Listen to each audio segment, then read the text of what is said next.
തൂക്കുപാലം കാണാൻ പോകാൻ ഗൈസ്. നല്ല മഴയുണ്ട് ഗൈസ്. പക്ഷെ ഞങ്ങൾ പോകും. എന്താണെന്ന് വെച്ചാൽ ഞങ്ങൾക്ക് നല്ലോണം ബോറടിക്കുന്നുണ്ട്. 2 ദിവസമായി വീട്ടിൽ തന്നെ ആയതുകൊണ്ട്, നല്ല മഴ ആയതുകൊണ്ടും ഞങ്ങൾ പുറം ലോകവുമായി യാതൊരു ബന്ധമില്ല ഗൈസ്. ഗൈസ്, ആ പട്ടി കുണിഞ്ഞു കുണിഞ്ഞ് നമ്മുടെ കൂടെ എത്തി. എന്താണ്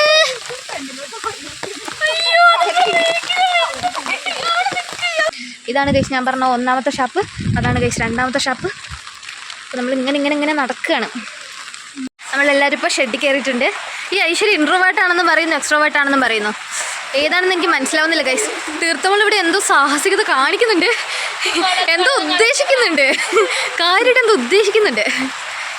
അപ്പോൾ നല്ല മഴ പെയ്യുന്നുണ്ട്. പുഴ നമ്മുടെ തൊട്ടടുത്തുണ്ട്. നമ്മുടെ തൂക്കുവാല അവിടെ ഉണ്ട്. നല്ല തണുപ്പുണ്ട്, നല്ല രസമുണ്ട് ഗൈസ്. നമ്മുടെ തൂക്കുവാല ഇവിടെ ഉണ്ട് ഗൈസ്. ഇതിൻ്റെ മേലെ കൂടിയാണ് നമ്മളിപ്പോൾ വന്നത്.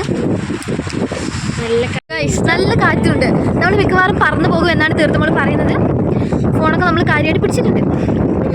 പക്ഷെ നല്ല രസമുണ്ട് ഗൈസ്. ഇതൊരു അടിപൊളി സ്ഥലമാണ്. നമുക്ക് വെള്ളം വീട്ടായിരിക്കണം, ക്ലിയർ ചെയ്യാം. നമ്മൾ പക്കേൻ്റെ കടയിൽ ചായ കുടിക്കാൻ പോവാണ് കേട്ടോ.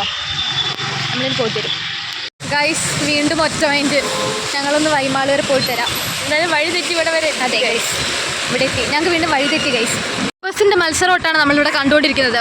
3 ബസ്സുകൾ തമ്മിലാണ് ആ മത്സരം നടക്കുന്നത്. ആര് ഫസ്റ്റ് ജയിക്കും? അതെ. വയലിന്ന് പറിച്ചിന് ഈ പേരയ്ക്ക് 99 രൂപ.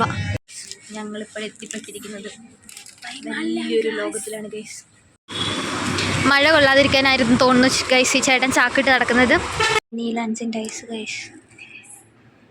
നമ്മളങ്ങനെ നാട്ടിൽ എത്താറായി ഗൈസ്. അങ്ങനെ നമ്മൾ വീട്ടിലെത്തി ഗൈസ്. വീട്ടിലെത്തിയിട്ട് നമ്മൾ ഇനി ഫുഡ് കഴിക്കാൻ പോകാം കേട്ടോ.